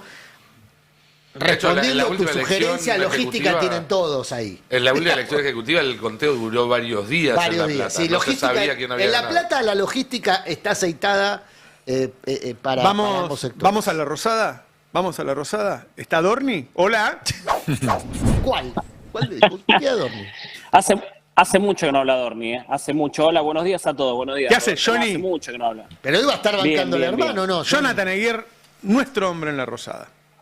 ¿Cómo les va? Bien, sí, lo escuchaba Murano muy atentamente. Yo quiero responder a tu pregunta. Sí, lo puso Adorni, claramente. Lo puso Manuel Adorni, a su hermano. Hace 20 años que labura en el Estado, Francisco Adorni, que no lo conocíamos hasta hace unos días, que salió en una serie de entrevistas que dio en un cafecito, en un cafetín acá en la Plaza Tribunales. Y ahí le conocimos, por lo menos le conocimos lo que piensa, qué hace, qué sabe. Claramente Adorni pujó, intercedió ante Carina y Carina le concedió ese deseo, pese a que Pareja no quería, Sebastián Pareja no quería que encabece la hermana de Adorni. Y Adorni finalmente pujó y logró que su hermano sea el candidato, que va a ser la cabeza de listas de la 8ª sección, que es la Plata, que está muy peleado, tal cual como dice Murano, están muy peleadas las encuestas, no se sabe muy bien qué va a pasar ahí. Algunas encuestas lo dan un puntito arriba a la Libertad Avanza, otras no. La 8ª va a ser importante, es importante La Plata. Pero sí se había armado ahí un ruido con respecto a la candidatura de Adorni. Adorni tiene mucho poder. Acá se ríen en la Casa Rosada, porque yo una vez escribí hace algunos meses una nota en el Destape Web y yo contaba que había nacido el adornismo. Se reían acá. Yo creo que lo deben tener. En algún lugar está impresa esa nota y está pegada en algún despacho, donde dice nació el adornismo. El adornismo existe, tiene un montón de gente empleada acá adentro. Ya está el hermano, está Lanari, que es el número 2 de Adorni. Y Adorni ganó mucho poder. Con Carina, Carina lo estima muchísimo, para que lo piense como jefe de gabinete, imagínense el poder que fue ganando Adorni, que obviamente hace un año no lo tenía ese poder. Tiene ya hasta poder en decisiones que antes no tenía. Antes había muchos celos con Santiago Caputo, porque Santiago Caputo a veces le anticipaba cosas, le filtraba cosas, porque Santiago Caputo, ocupa su lugar, que es el de la comunicación, el relato. Bueno, ya hasta ganó poder ahí Adorni, en esta caída de las acciones de Santiago Caputo también ganó muchas acciones ahí Adorni. Así que, bueno, el adornismo insólitamente existe. Puedo dar fe que existe, que el adornismo existe. ¿Qué pasa con las candidaturas? Bueno, se acaba de confirmar algo que tal vez ya lo hablaron ahí, que lo venimos contando hace muchos meses, y es que José Luis Esper va a ser la cabeza de lista de diputados en octubre. Esto yo lo venía sosteniendo hace mucho tiempo, porque muchos decían, no, a lo mejor va Santilli, a lo mejor va algún tapado. Es cierto que hubo muchas internas con Carina y con Santiago Caputo, pero finalmente se saldaron, Milei lo quería ahí, era un capricho, no había forma de hacerlo entender, nadie, y listo, y se tuvo que saldar, y Esper es el único juguete que le dan a Milei, es este, tomá, Esper va a ser el candidato. Recién había una cuenta no oficial de Karina Milei llamada Me Dicen el Jefe, @Me Dicen el Jefe en Twitter, que contaba esta noticia y ponía una foto de Karina y José Luis Esper juntos en Casa Rosada, acá cerca, en el balcón, esa una foto que saqué yo, y la estaban poniendo como si fuera oficial, cosa que pasan acá en la Casa Rosada. Después le voy a pedir regalías, seguramente por eso. Sí, después, sí, igual va a ser medio polémico. Ya, hay algunos que están con algunos problemas acá con el tema del CBU y la Wi-Fi y demás. Pero digo, bueno, nada, confirmado finalmente Esper. Se supone que el tercero va a ser Santilli entonces, y el quinto Sebastián Pareja. Ya está todo dado, es algo que venimos Me impresiona contando, mucho que los puestos de las mujeres no tengan nombre como si no importara. Bueno, últimamente buscamos una mujer y la ponemos. Tal cual, está pasando eso. No suena ninguna mujer. Dice, está el número 1, después una mujer, está el número 3, después hay otra mujer. Sí, es espectacular. Acá no se habla de mujeres. En Casa Rosada no se habla de mujeres candidatas. Qué increíble. No se habla de mujeres candidatas. ¿Sabes que yo el otro día pregunté, Roberto, lo que vos me venís preguntando y todos dudamos? Que, a ver, el gobierno dice, che, en septiembre está complicado. Digo, si pierden, no van a perder abrumadoramente. A lo mejor pierden en el total por 1 o 2 puntos. Digo, o hasta tal vez ganan. Pero bueno, acá el escenario es que puede llegar a una derrota en septiembre, pero en octubre hay una victoria asegurada. Yo pregunté, una pregunta que nos hacemos todos, bueno, ok, ¿ustedes creen que pierden en septiembre y por qué ganarían en octubre? Incluso la provincia de Buenos Aires dicen que ganan en octubre. Ellos tienen la teoría acá de que los intendentes no van a hacer fuerza. Dicen, los intendentes van a jugar a fondo.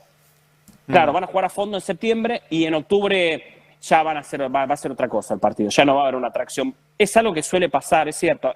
Esto pasa, se relajan un poco todos, porque ya, viste, acá los intendentes se juegan mucho en septiembre. Se juegan sus consejos deliberantes, se juegan su peso, se juegan su poder. En octubre se juega el Congreso, que a lo mejor el intendente, esto pasó históricamente, el intendente a lo mejor dice, bueno, mucho no tracciona, porque bueno, ya se juega otra cosa, se juega el Congreso Nacional, y eso le importa mucho al gobierno en este momento, ganar en octubre más que en septiembre. Bueno, esa es la explicación que me decían, que me parece bastante lógica, de por qué ganarían incluso en la provincia de Buenos Aires en octubre y también en todo el país. En todo el país ven que la marca puede traccionar un poquito más a lo que ya traccionó, que Milei va a estar mucho más presente, que los acuerdos en varias provincias les puede dar buenos resultados, como ya les dio a algunos, como por ejemplo Chaco. Ven ese Ahora, escenario. en esta campaña está lo de hoy de La Plata, ¿qué es? ¿Para presentar los candidatos de octubre? No, hoy es septiembre, pero también va a estar metido octubre, porque lo toman como si fuera un lanzamiento de la campaña para septiembre en la provincia de Buenos Aires, porque de hecho se hace en La Plata y va a estar Milei, va a hablar, va a encabezar. Pero va a estar Esper, va a estar Ritondo, va a estar Santilli, va a estar Montenegro, va a haber mucha gente del PRO. Nada, es un acto de campaña para septiembre, pero también mirando mucho octubre. Digo, no, lo que quiero decir con esto es que se está involucrando Milei en septiembre, por lo tanto, si pierde Milei. Sí, claramente. Sí, en un momento pensaban guardarlo, decía, bueno, lo guardamos un poco para septiembre, lo ponemos en octubre. Se dieron cuenta que septiembre pasó a ser una elección mucho más importante de la que creían, porque es cierto que si pierde el gobierno en septiembre es un mensaje a los mercados. Y claro. Sobre todo. Claro. Ese es el problema. Se dieron cuenta de eso. Entonces lo están haciendo jugar, lo van a seguir haciendo jugar. Se lo dan cuenta, no, se los dije yo. Se los dijo Navarro, es cierto. Navarro se los dijo, evidentemente acá llegó el mensaje. Pero sí, le van a dar de hecho va a haber más actos de Milei. Se espera que esté en General Rodríguez, el 3 de febrero. Bueno, ese es un dato político importante, porque entonces si pierde Milei. Y pierde con Kicillof. Sí. Bueno, ese es el tema. El tema es que pierde con Kicillof. Tanto que lo subieron a Kicillof, se dieron cuenta que la batalla en octubre no es con Kicillof, sino que es en septiembre. Y si la perdés, es un gesto político. También de hecho, lo ven Kicillof acá, está medio desentendido de octubre. O por lo menos eso dice. Septiembre es octubre, así se denomina la táctica de campaña. Septiembre es octubre. En la provincia, en el dispositivo Movimiento de Derecho a Futuro. Claro. Bueno, está bien, porque eso es una previa del 2027 también. Vos te llevas la pelota ya al banderín del córner, la pisás, haces tiempo, porque sabés que viene la pregunta, que es ¿quién es el candidato a diputado en la Ciudad de Buenos Aires de La Libertad Avanza? Roberto, yo estoy tocando todas las puertas, todas. Todas. Vos fijate, ¿Cómo pueden tener tan bien guardado ese secreto? Y bueno, a veces acá, mira, el otro día la cena que se hizo en Olivos no la publicó ni un periodista, no la sabía nadie. A veces guardan muy bien los secretos. El otro día fue increíble, nos enteramos a las 8 de la noche que había una cena. No lo publicó nadie. ni la persona que más habla con Milei lo sabía. A veces saben guardar secretos, a veces están bien blindados. El líder que logra que se guarden secretos es el que logra el miedo. Cuando te tienen miedo, nadie habla. Y aparte eran poquitos el otro día. Una cosa mantener un secreto con 90, otra cosa mantener un secreto con 15. Bueno, y por lo menos sabemos entre quiénes está. Puede ser Luis Caputo. ¿Quién más puede ser? Sturzenegger. ¿Quién más puede ser? Luis Caputo, Federico Sturzenegger, Pilar Ramírez, incluso si no hay ahí ninguna, si no hay otra opción, será la armadora de Karina en la Ciudad de Buenos Aires. Me parecería raro porque no es una persona que tiene un nivel de conocimiento alto. Sonó Sandra Petovelo también en su momento. Puede haber un otro economista, algún tapado. Sí. Ayer me dieron un nombre, me lo dieron como compañero de boleta de Bullrich para entrar por la segunda banca en el Senado. Pero podría también terciar en diputados si hay algún cambio de planes. Miguel Bogiano. Exactamente, empieza con B larga, te iba a decir, Miguel Bogiano. Sí, es otro de los que suena. Lo de Pilar a mí me parece raro, pero... Una cosa, Johnny, el principal opositor a que sea Pilar Ramírez es el marido de Pilar Ramírez, ¿eh? Y no por una cuestión de afecto, ¿eh? Che, el Banco Superville está cayendo 10% en este momento.